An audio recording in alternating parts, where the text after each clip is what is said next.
Assalamualaikum warahmatullahi wabarakatuh. Kami mahasiswi dari kampus Universitas Muslim Indonesia, Fakultas Pertanian, Program Studi Agribisnis kelas 4 angkatan 2019.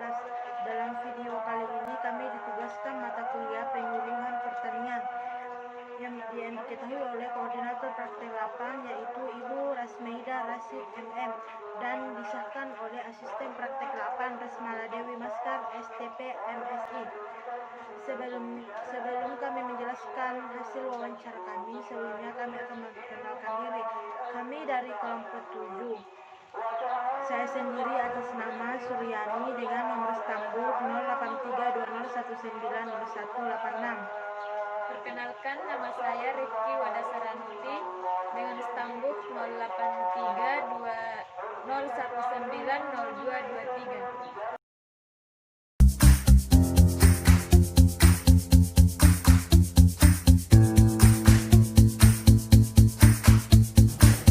Selamat datang di Universitas Muslim Indonesia. Universitas Muslim Indonesia UMI Makassar sebagai lembaga pendidikan dan dakwah yang memiliki peran besar dalam menghasilkan sumber daya manusia berkualitas, berilmu amaliyah, beramal ilmiah, dan berakhlakul karimah, berkompetensi handal yang mampu bersaing di pasar global. UMI terus berinovasi dalam meningkatkan kualitas. Kini UMI masuk dalam 100 perguruan tinggi terbaik di Indonesia, satu-satunya PTS terbaik di luar Pulau Jawa berdasarkan penilaian Kemenristek Dikti 3 tahun terakhir. Perguruan tinggi Islam tertua dan terkemuka di kawasan timur Indonesia ini didirikan pada tanggal 23 Juni 1954 atas prakarsa para tokoh ulama, para raja, dan pemerintah di daerah ini. Dengan visi mewujudkan Universitas Muslim Indonesia sebagai lembaga pendidikan dan dakwah termasyhur berkelas dunia, dengan melahirkan manusia berilmu amaliyah, beramal ilmiah, dan berakhlakul karimah serta berdaya saing tinggi.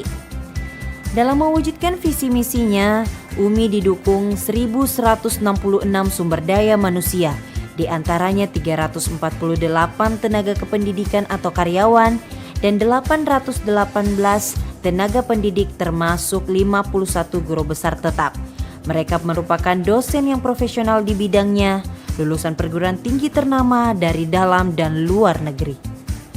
Dalam proses kegiatan akademik, UMI menerapkan standar jaminan mutu sesuai yang ditetapkan oleh pemerintah dengan mengusung program unggulan sebagai pusat pendidikan karakter nasional, penyelenggara pendidikan tinggi berkualitas unggul dan menuju universitas berkelas dunia atau World Class University.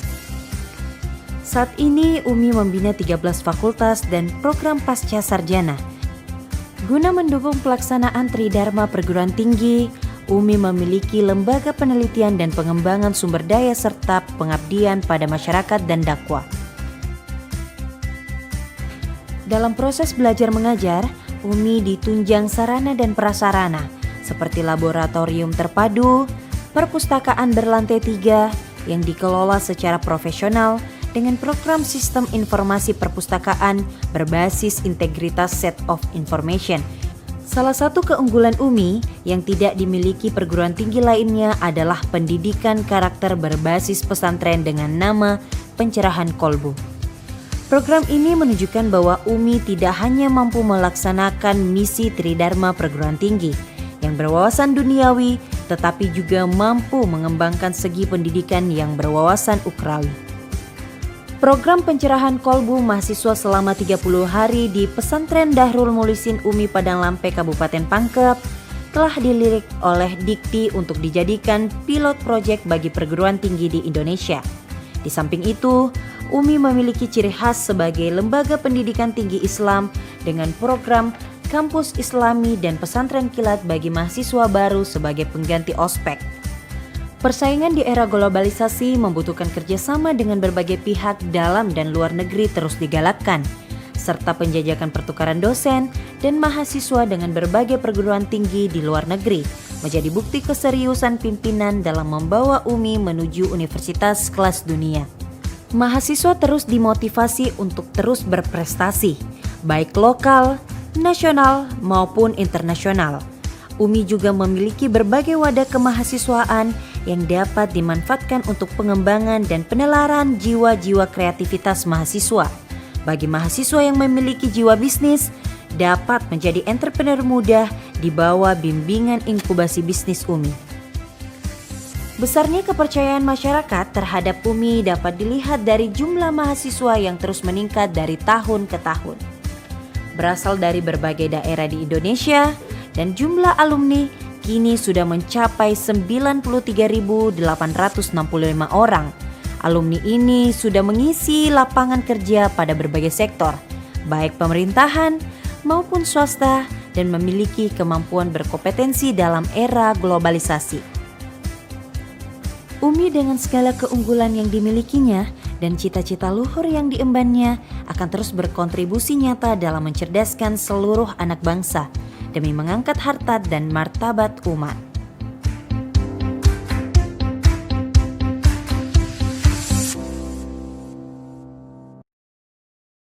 Baiklah, saya akan membacakan hasil wawancara kami, kuesioner praktek lapang penyuluhan pertanian. Pewawancara atas nama Suryani dan saya sendiri atas nama Rifki Wadasaranti.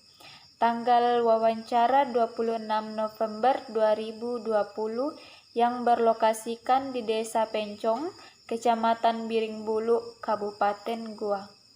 Yang pertama, identitas responden atas nama Asrul, umur 42 tahun, pendidikan formal SLTP, tanggungan keluarga sebanyak 2 orang, pengalaman berusaha tani selama 15 tahun,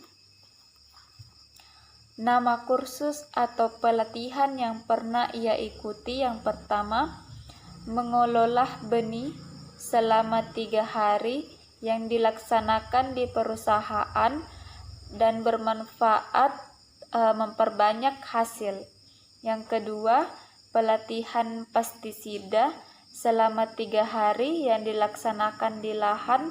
Manfaat pelatihan itu proses pengolahan pestisida dengan baik dan benar. Yang kedua, deskripsi usaha tani padi. Pertama, sarana pendukung yang dimiliki. Jenis sarana: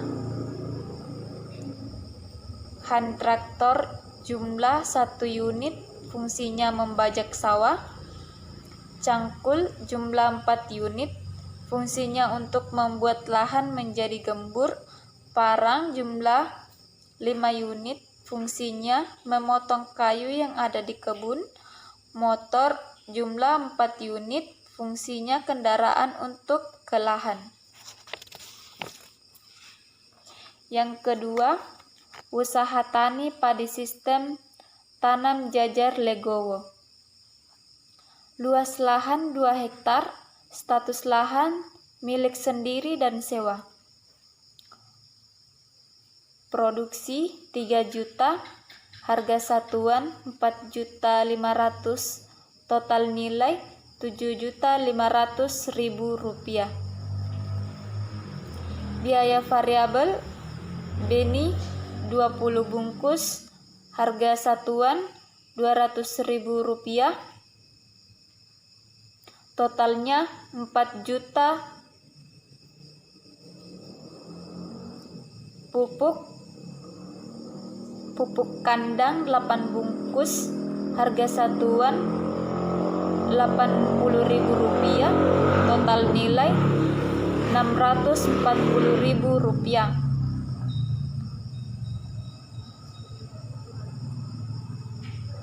Pupuk KCL jumlah fisik 20, harga satuan 105.000, total nilai 2.100.000 rupiah. Pestisida Kilvert jumlah fisik 3 botol, harga satuan 85.000 rupiah, total nilai 255.000 rupiah. Demma jumlah fisik 33 botol, harga satuan 45.000 rupiah, total nilai 1.485.000 rupiah. Romputox jumlah fisik 3 bungkus, harga satuan Rp20.000, total nilai Rp600.000. Upah tenaga kerja.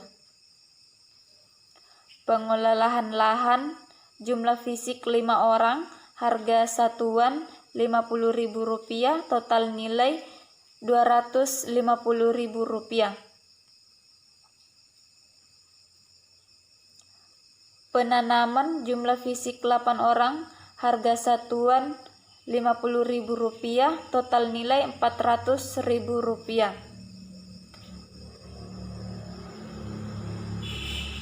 Panen jumlah fisik 8 orang, harga satuan Rp50.000, total nilai Rp400.000. Pasca panen jumlah fisik 8 orang, harga satuan Rp50.000, total nilai Rp400.000. Total biaya variabel Rp19.940.000.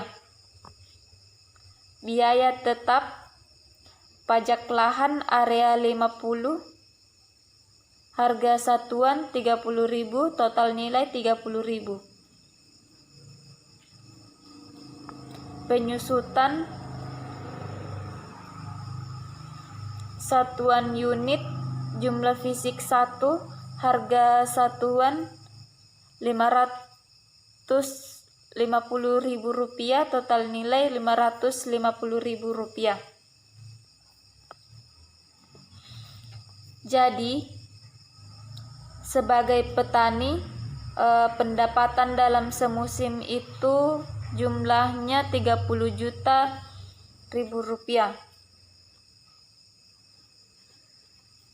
Yang ketiga, komponen teknologi sistem tanam Jajar Legowo. Bapak Asrul mendapat teknologi tanaman Legowo sejak tahun 2008 dan dia mendapat itu melalui PPL.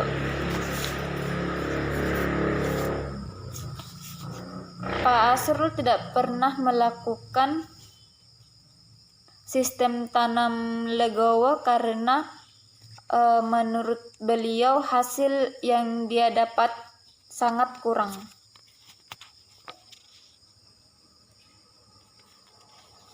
Beliau juga pernah mengikuti kegiatan penyuluhan pertanian sebanyak 2 kali yang bertepatan di desa Batu Maklon. Namun demikian, pengadaan penyuluhan pertanian di desa Pencong hanya diadakan 1 kali setahun.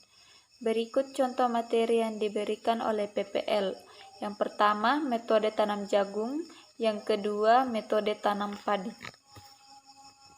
Jika mengalami masalah dalam usaha tani, saya sangat harapkan kepada petugas PPL agar kiranya membantu kami dengan pestisida agar meningkatkan hasil panen dari petani. Menurut Bapak Asrul, materi penyuluhan pertanian mudah dimengerti dengan alasan pemateri memberi contoh penyuluhan mulai dari pembibitan hingga pasca panen.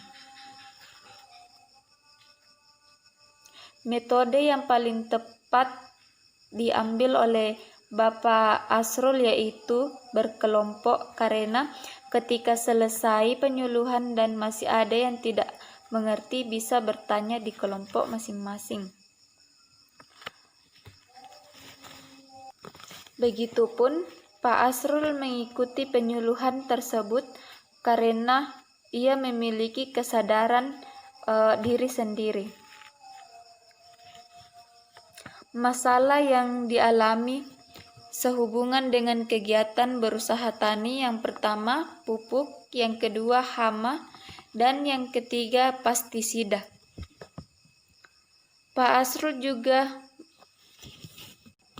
pernah menerima bantuan berupa bibit, pestisida, juga pupuk.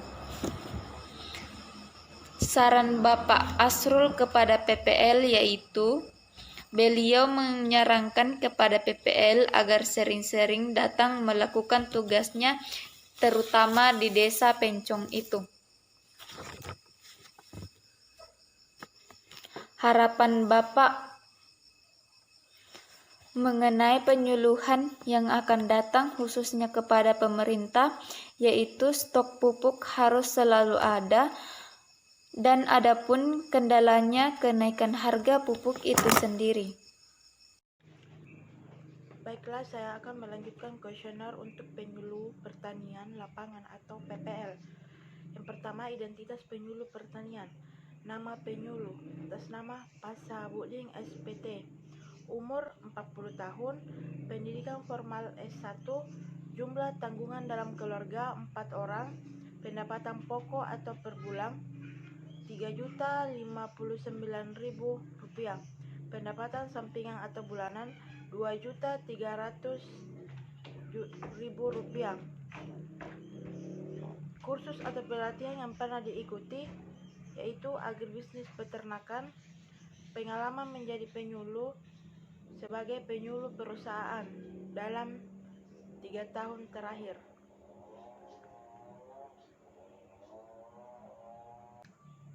Kursus pertama yang diikuti oleh Pak Sahabudin yaitu yang pertama agribisnis peternakan selama 7 hari yang dilaksanakan oleh BPSDMP atau Batang Kaluku. Itu manfaat pelatihan yaitu cara pengelolaan limbah atau sisa kotoran. Yang kedua, kewirausahaan selama 3 hari yang dilaksanakan oleh Singgenta, manfaat penerapan kewirausahaan di masyarakat. Yang ketiga, penyuluh perusahaan selama 10 hari dilaksanakan oleh perusahaan, yang manfaatnya yaitu pemberdayaan warga perusahaan. Yang keempat, PM atau pemberdayaan usaha tani selama 3 hari dilaksanakan oleh PMMSY. Manfaatnya tentang sarana prasarana pedesaan. 2. Kegiatan penyuluhan pertanian. 1. Persiapan yang dilakukan sebelum penyuluhan pertanian yaitu koordinasi kelompok, koordinasi undangan penyuluh atau tempat, koordinasi pada masyarakat PPM, dan sarana prasarana. Kedua, materi yang diberikan kepada petani 6 bulan terakhir ini yaitu tentang benih unggul, tentang pemberantasan hama penyakit dan tanaman, dan agronomi pertanian. Yang ketiga, metode yang digunakan untuk menyampaikan materi penyuluh kepada petani. Yang pertama, ceramah. Alasannya karena metode cepat dan mudah dimengerti oleh masyarakat. Yang kedua, FFD. Alasannya mengajak petani berlapangan atau kelahan. Yang ketiga, secara tatap muka. Alasannya lebih efisien dan mudah dimengerti oleh masyarakat setempat. Apakah menggunakan alat peraga pada kegiatan penyuluhan? Ya, alasannya proyektor budaya petani lebih mudah memahami speaker agar petani dalam jumlah banyak yang mendengar dapat secara mudah untuk dimengerti. Kelima, apakah membuat jadwal kunjungan kepada petani? Ada 1 2 kali rolling dalam 1 kecamatan. Di mana kegiatan penyuluhan dilaksanakan? Di pemukiman warga atau lahan. Bagaimana sambutan petani dalam kegiatan penyuluhan? Senang karena bisa dapat ilmu tentang berusaha tani dan mendapat hasil yang memuaskan. Kedelapan, apakah mengalami kesulitan untuk mengajak petani berpartisipasi dalam kegiatan penyuluhan? Mohon penjelasannya.